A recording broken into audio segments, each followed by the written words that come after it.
का पानी। परिचयात्मक प्रश्न। पानी कौन कौन से स्रोतों से प्राप्त होता है? क्या जंगल के जीव भी जीवित रहने के लिए पानी का प्रयोग करते हैं? जंगल के जीव पानी कहाँ से प्राप्त करते हैं? यदि उनके जल स्रोत पर कोई आधिपत्य जमा ले तो वे पानी किस प्रकार प्राप्त कर सकेंगे? प्रतिबिंब। बालकों को प्राकृतिक वस्तुओं को मिल बांट कर प्रेरणा करने की भावों की प्रेरणा देना। परिकल्पना। क्या आपने पशु पक्षियों में पानी के लिए विवाद और उसके निपटारे की कहानी पढ़ी या सुनी है? किसी समय की बात है, एक विशाल जंगल में अनेक प्रकार के पशु पक्षी रहते थे। उन्हें किसी चीज की कमी न थी, बस एक कठिनाई उनके सामने थी। जंगल में केवल एक ही पोखर था। यूं तो पोखर बहुत विशाल था, परंतु उसे लेकर पशु पक्षियों में विवाद था। पशु कहते कि पोखर उनका है और पक्षी कहते कि उनका। दोनों पक्षों में दिन रात विवाद बना रहता। पक्षी विरोध स्वरूप चीं चीं कर आकाश सिर पर उठा लेते और पशु गर्जना करते। इस पर उनके अपने अपने तर्क थे।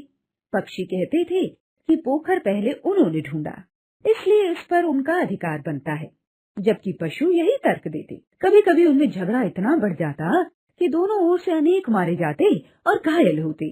जंगल में खोंगर नाम का चतुर चमगादड़ था। जिस पक्ष की जीत होने लगती वह उसी में जा मिलता।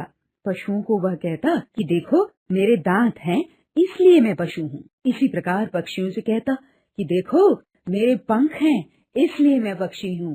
इस प्रकार उसकी मौज मस्ती में कोई कमी न आती। वह दोनों पक्षों को बेवकूफ बनाता रहता था। एक दिन खोंगर की यह चाल दोनों पक्षों को पता चल गई। उन्होंने उसे इतना मारा खदेड़ा कि वह डर कर किसी गुप्त अंधेरे कोने में जा छिपा।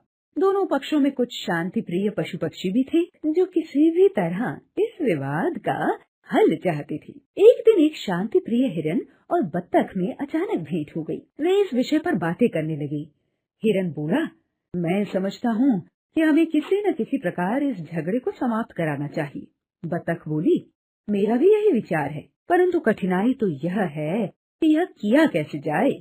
दोनों काफी देर तक इस विषय पर अपने अपने सुझाव देते रहे और इस परिणाम पर पहुँचे कि दोनों अपने अपने समूह में जाकर यह घोषणा करेंगे कि दूसरा पक्ष शांति के लिए बातचीत करना चाहता है। हिरन ने कहा, इसके दो परिणाम हो सकते हैं, या तो वे हमें ऐसा सुझाव देने के लिए मार डालेंगे या फिर हमारी बात मान लेंगे। यह सोचते सोचते दोनों अपने अपने समूहों में चले गए। वास्तव में पशु पक्षियों में कोई भी अब लड़ाई न चाहता था, क्योंकि इससे अकारण ही प्राणियों की हानि होती थी। परंतु कोई हार मानने अथवा बात से पीछे हटने को भी तैयार न था। हिरन और बत्तख ने अपने अपने पक्ष में शांति वार्ता की बात फैला दी। इस समस्या को सुलझाने के लिए एक दिन बत्तख और हिरन पुनः मिले और यह तय किया कि झगड़े के फैसले हेतु किसी विश्वस्त को पंच बनाया जाए।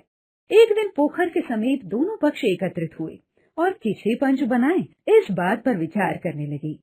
इतने में जयमुख नाम की एक छोटी सी चिड़िया आगे आई और स्वयं को पंच घोषित करके पेड़ की एक ऐसी डाल पर बैठ गई जहाँ से दोनों पक्ष साफ साफ दिखाई पड़ते थे। वह बोली, पक्षियों की गति पशुओं से तीव्र है, वे पल भर में उड़कर यहाँ से वहाँ पहुँच जाते हैं, अतः पोखर उन्हीं का होगा। जयमुख के समीप खड़े भालू को इस पर गुस्सा आ गया। देखते ही देखते पुनः दोनों पक्षों में कहासुनी होने लगी। किसी प्रकार हिरन ने पशुओं व बतख ने पक्षियों को शांत किया। हिरन बोला, हमें ऐसा पंच चाहिए जो निष्पक्ष बात कहे, जो झगड़े का ऐसा हल निकाले जो दोनों पक्षों को स्वीकार्य हो। थोड़ी हिचकिचाहट के बाद एक गौरैया उठी और जहाँ जयमुख बैठी थी वहाँ बैठकर वह जोर से बोली, मेरी बात सुनिए, मैं अपने विचार से आप सबको अवगत कराना चाहती हूँ। सभी उसका विचार सुनने के लिए शांति से उसकी ओर देखने लगी। गौरैया बोली, मैं आप सबका बहुत सम्मान करती हूँ और चाहती हूँ कि सभी परस्पर प्रेम पूर्वक रहें। वास्तव में पानी तो प्यासे का होता है, उस पर किसी का एकाधिकार नहीं होना चाहिए। जब किसी पक्षी को प्यास लगे तो वह पानी पी ले, और जब किसी पशु को प्यास लगे तो वह पानी पी ले। गौरैया की बात सुनकर सभी के चेहरों पर उल्लास फैल गया। उन्होंने तालियां बजाते हुए गौरैया के निर्णय का स्वागत किया। यह फैसला बिल्कुल सही था और सबने गौरैया का बहुत बहुत धन्यवाद दिया।